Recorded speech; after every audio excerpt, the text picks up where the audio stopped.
আসসালামু আলাইকুম এভরিওয়ান। অযোগ্য ভালোবাসা গল্পের ৮ নম্বর পর্ব। তো চলো বেশি কথা না বলে গল্প শুরু করা যাক। ঈশা বলল, ভাইয়া তোর কি হয়েছে? আমি বললাম, কি না হয়েছে বল, এত বেলা হয়ে গেল, আমাকে আরো আগে ডাকবি না? ঈশা বলল, সেই কখন থেকে তোকে ডাকতেছি, তোর তো খোঁজ খবর নাই, তো আমি কি করব বল? আমি বললাম, ধুর, এখন ম্যামকে কি বলবো, আগে তাড়াতাড়ি রেডি হয়ে দৌড় দেই। ঈশা বলল, ভাইয়া শুন। আমি বললাম, আবার কি হয়েছে? ঈশা বলল, ভাইয়া আজকে তো শুক্রবার। আমি বললাম, কি?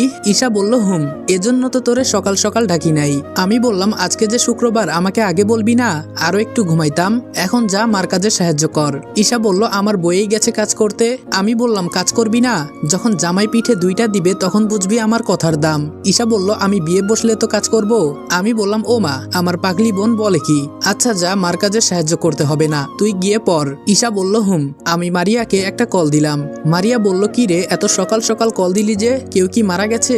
আমি বললাম, মরেছে তো। মারিয়া বলল, তা কে মরেছে স্যার? আমি বললাম, মারিয়া নামের এক মেয়ে মারা গেছে। মারিয়া বলল, ফাজলামো করিস আমার সাথে? আমি বললাম, তো কি বলবো শালি? মারিয়া বলল, আমার সাথে তুই রাগ দেখাস শালা? আমি বললাম, তো কি করব, আজকে যে শুক্রবার, এইটা কালকে বলবি না? মারিয়া বলল, দেখ, এই বিষয়টা আমারও মনে নেই। আমি বললাম, আজকে তো সবকিছুই বন্ধ, নাকি তুই গিয়েছিস? মারিয়া বলল, না, শুক্রবারে আমার বন্ধ।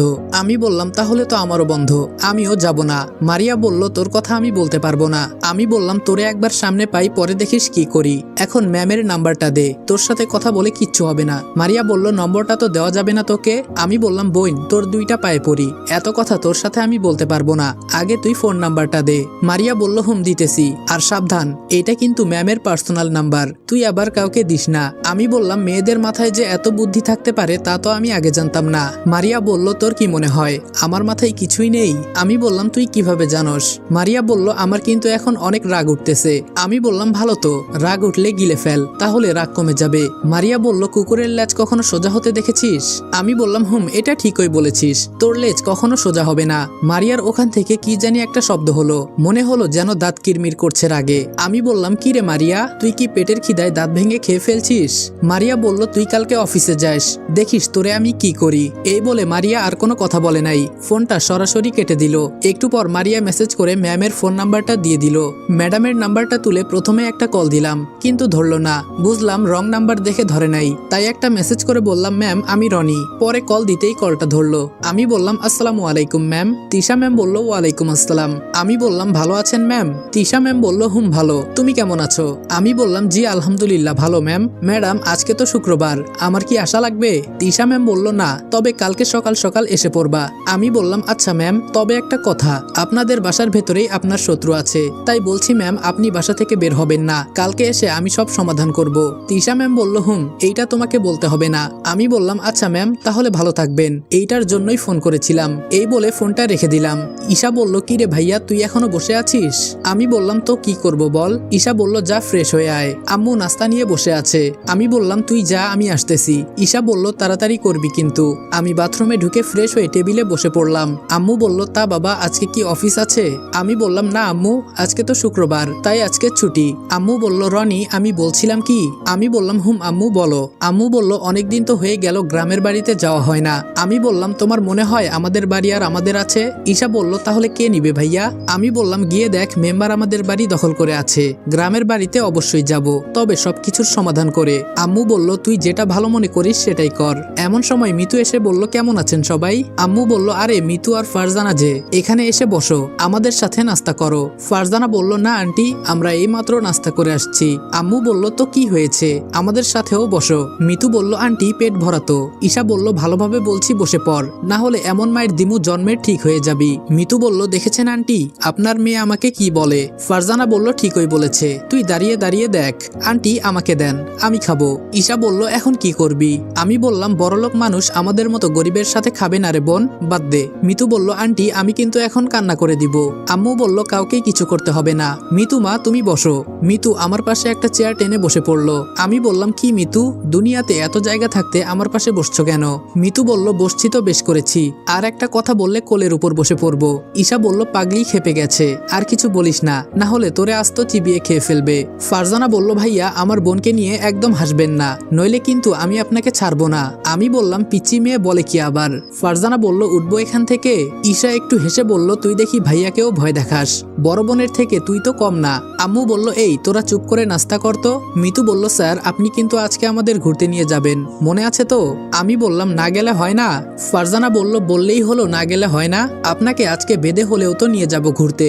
আমি বললাম বুঝেছি, আজকে তোমরা সবাই মিলে আমাকে মারতে চাও। মিতু বলল আরে স্যার আমরা থাকতে আপনি মরবেন কেন?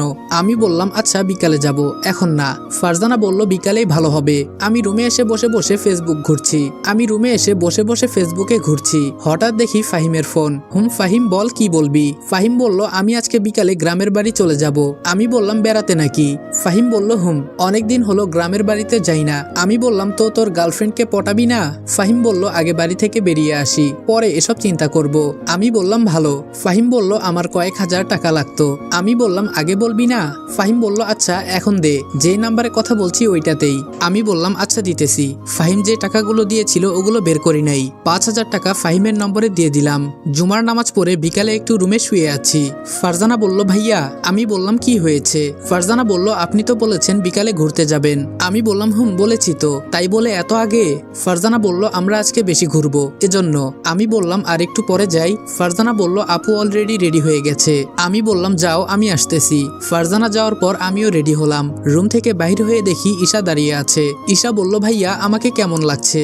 আমি বললাম আমার বোনকে আজকে তো অনেক সুন্দর লাগছে। ঈশা বলল ধন্যবাদ ভাইয়া, এখন নিচে চল। নিচে এসে দেখি দুই বোন দাঁড়িয়ে আছে। তবে মিতুকে আজকে অনেক সুন্দর লাগছে, লাল শাড়িতে একেবারে নতুন বউয়ের মতো লাগছে। তবে আমার বউ না, আপনাদের যদি পছন্দ হয় নিয়ে যান। মিতু বলল স্যার আমাকে আজকে কেমন লাগছে? আমি বললাম কাটা চিনো কাটা, ওই কাটা গাছে যে কালো পেতনিগুলো থাকে না ওইগুলোর মতো লাগছে। মিতু বলল আমি আজকে আপনার সাথে ঘুরতে যাব না, আপনি যান। ঈশা বলল দেখ রাগ করিস না, তোকে অনেক সুন্দর লাগছে। ভাইয়ার চোখ নাই বলে ভাইয়া তোকে ভালো করে দেখতে পারছে না। আমি বললাম মিতু তোমাকে আজকে অনেক সুন্দর লাগছে, একটু মজা করলাম। এখন কি দাঁড়িয়ে থাকবা নাকি যাব আমরা? ফারজানা বলল চলেন ভাইয়া চলেন। আমি দুইটা রিক্সা ডাক দিলাম। মিতু আর ঈশা তোরা এক রিক্সায় যা, আমি আর ফারজানা একটাই যাই। মিতু বলল তা হবে না, আমি আপনার সাথে বসে যাব। ঈশা বলল চুপ কর তো তুই, আমার সাথে আয়। এই বলে ঈশা মিতুকে নিয়ে এক রিক্সায় উঠে গেল। আমি আর ফারজানা একটাই উঠলাম। ফারজানা একটু ছোট থাকার কারণে আমার বসতে কোনো অসুবিধা হচ্ছে না। ফারজানা বলল মামা পার্কে নিয়ে চলেন। আমি বললাম পার্কের নামও জানো দেখি, আগে কখনো আসছিলা? ফারজানা বলল ভাইয়া আমি আসছি, তবে বান্ধবীদের সাথে। আমি বললাম তুমি এখনো ছোট একটা মেয়ে, আর কোনোদিন আসবা না, সাবধান। ফারজানা বলল তাহলে আপনি আমাদের প্রতি শুক্রবারে এখানে নিয়ে আসবেন। আমি বললাম আমার তো আর খেয়ে দিয়ে কোনো কাজ নাই, তোমাদের আমি ঘুরতে নিয়ে আসবো। ফারজানা বলল আচ্ছা ভাইয়া একটা কথা বলবো? আমি বললাম বলো। ফারজানা বলল আপনার গার্লফ্রেন্ড আছে ভাইয়া? আমি বললাম এসব ফালতু জিনিস আমি রাখি না, এসব করা ভালো না, তুমি জানো না? ফারজানা বলল সব ছেলের দেখি গার্লফ্রেন্ড থাকে। আমি বললাম সবার মতো আমি না, বড় হও তাহলে বুঝতে পারবা। আর তুমি কিন্তু কখনো এসবে জড়াবে না, একদম সাবধান। ফারজানা বলল ছি ছি, আমি তো অনেক ভালো ভাইয়া, আমাকে দেখে কি মনে হয়? আমি বললাম তুমি তো ভালো, একদম তোমার বোনের মতো। ফারজানা বলল আমার বোন তো আপনার প্রেমে। এই বলেই থেমে গেল। আমি বললাম কি বলছো? ফারজানা বলল কিছু না ভাইয়া। অপরদিকে মিতু বলল আজকে স্যারকে প্রপোজ করব, তুই পার্কে নেমে ফারজানাকে নিয়ে দূরে যাবি। ঈশা বলল মিতু তুই এটা করিস না একদম, ভাইয়া কিন্তু পরে আরো রেগে যাবে। মিতু বলল আজকে যা হবার হবে, প্রপোজ আমি করবই। ঈশা বলল আমার কিন্তু ভয় করছে। মিতু বলল প্রপোজ আমি করব, তুই কেন ভয় পাস? ঈশা বলল কারণ ভাইটা যে আমার, ওর যে পরিমাণে রাগ। মিতু বলল ওসব বলে আজকে কোনো লাভ নাই, আজকে যদি কেয়ামত হয়ে যায় তবুও তোর ভাইকে প্রপোজ করবই। ঈশা বলল তুই যা ইচ্ছে কর, আমি তোর সাথে নাই। মিতু বলল তুই শুধু ফারজানাকে নিয়ে একটু দূরে যাস, বাকিটা আমি দেখে নিব। আমি ফারজানাকে বললাম ফারজানা জীবনে চলতে গেলে বড় কিছু করতে হবে, এটা জানো? ফারজানা বলল জি স্যার, আমি ডাক্তার হতে চাই। আমি বললাম মুখে বললে তো হবে না, 24 ঘন্টাই পড়তে হবে, অনেক পরিশ্রম করতে হবে। ফারজানা বলল অবশ্যই স্যার, ইনশাআল্লাহ আমি পারবো। আমি বললাম তোমার জন্য আমি সবসময় দোয়া করি, অনেক বড় হও, আর তুমি ডাক্তার হলে আমি ফ্রিতে চিকিৎসা করাতে পারবো। ফারজানা বলল আমি ফ্রিতে আপনাকে চিকিৎসা করাবো না, আপনার কাছ থেকে ডাবল টাকা নিব। আমি হেসে বললাম আচ্ছা নিও, দোয়া করি তুমি ডাক্তার হও। ফারজানা বলল স্যার আপনি না অনেক ভালো। আমি বললাম কে বলেছে আমি ভালো? ফারজানা বলল না স্যার আপনি অনেক ভালো। এমন ভাবে কথা বলতে বলতে কখন যে পার্কে চলে আসছি বলতে পারি না। দুইটা রিক্সার ভাড়া দিলাম, অবশ্য মিতু দিতে চাইছিল, আমারও তো একটা ইজ্জত আছে নাকি? মাস্টার রেখে স্টুডেন্ট টাকা দিবে, এটা তো হয় না। ফারজানা বলল ভাইয়া ওইদিকে চলেন, ওখানের জায়গাটা খুব সুন্দর। আমি বললাম হুম চলো। সত্যি জায়গাটা অসাধারণ বলতে হবে। সবাই মিলে ওখানে গিয়ে বসলাম। হঠাৎ আমার নজরে পড়লো মিতু আর ঈশা চোখে চোখে কি যেন কথা বলছে। আমি বললাম কি রে ঈশা, তুই আর মিতু চোখে চোখে কি কথা বলিস? ঈশা ভয় পেয়ে বলল কই ভাইয়া না তো। আমি বললাম আমি দেখলাম নিজের চোখে। আবার বলিস না তো। মিতু বলল এমনি স্যার কিছু না। আমি বললাম কি মিতু কি চিন্তা করো? মিতু বলল স্যার আমি আপনাকে কিছু বলতে চাই। আমি বললাম হুম বলো কি বলতে চাও, কোনো সমস্যা নাই। মিতু বলল কিন্তু সবার সামনে না। ঈশা তুই ফারজানাকে নিয়ে একটু সাইডে যা তো। আমি বললাম কেন, ওরা থাক, ওরা থাকলে তো কোনো সমস্যা নেই। মিতু বলল না স্যার এই কথাটা আমার পার্সোনাল। ঈশা বলল ফারজানা চল আমরা ওই দিকে যাই। ফারজানা বলল হুম আপু চলেন। আমি মনে মনে চিন্তা করছি আজকে না জানি কি হয়, এ মেয়ের ভাবসাব ভালো লাগছে না। আমি বললাম হুম বলো কি বলতে চাও। মিতু চোখ বন্ধ করে একটা ফুল সামনে নিয়ে বলতে শুরু করলো। আসসালামু আলাইকুম এভরিওয়ান। অযোগ্য ভালোবাসা গল্পের 8 নম্বর পর্ব এখানে শেষ করলাম। ভিডিওটা ভালো লাগলে লাইক এবং কমেন্ট করে দিও, আর চ্যানেলে নতুন হলে সাবস্ক্রাইব করতে ভুলবে না। তো দেখা হচ্ছে নেক্সট ভিডিওতে। ততক্ষণ ভালো থাকবা, সুস্থ থাকবা, আল্লাহ হাফেজ।